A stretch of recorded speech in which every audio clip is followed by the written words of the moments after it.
భానుడి ప్రతాపంతో తెలంగాణ భగ్గుమంటోంది. మునుపెన్నడూ లేని విధంగా వడగాలులు వీస్తుండటంతో జనం విలవిలలాడుతున్నారు. వరుసగా రెండో రోజు వడదెబ్బతో 30కి పైగానే మరణాలు చోటు చేసుకున్నాయి. శనివారం వడదెబ్బకు 40 మంది ప్రాణాలు కోల్పోయారు. మృతుల్లో వృద్ధులు, కూలీలే ఎక్కువగా ఉన్నారు.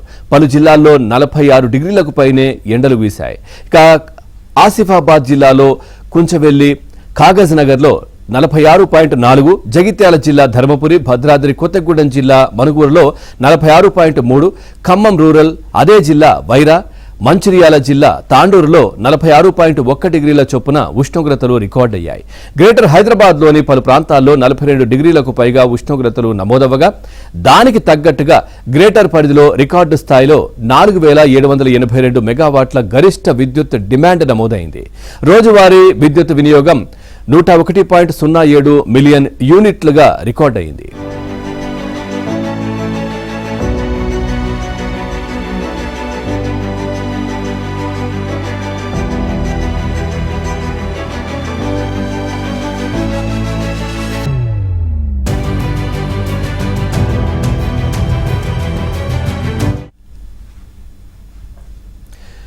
ఇక నిన్న రాత్రి హైదరాబాద్లోని పలు ప్రాంతాల్లో భారీ వర్షం కురిసింది. Jubilee hills, film Nagar, Banjara హిల్స్లో వర్షం పడింది. షేక్పేట, గోల్కొండ, టోలీచౌకీ, అత్తాపూర్, మెహదీపట్నం, నానక్రాగూడ, ఖాజాగూడ, రాయదుర్గం, గచ్చిబౌలిలో వాన పడింది.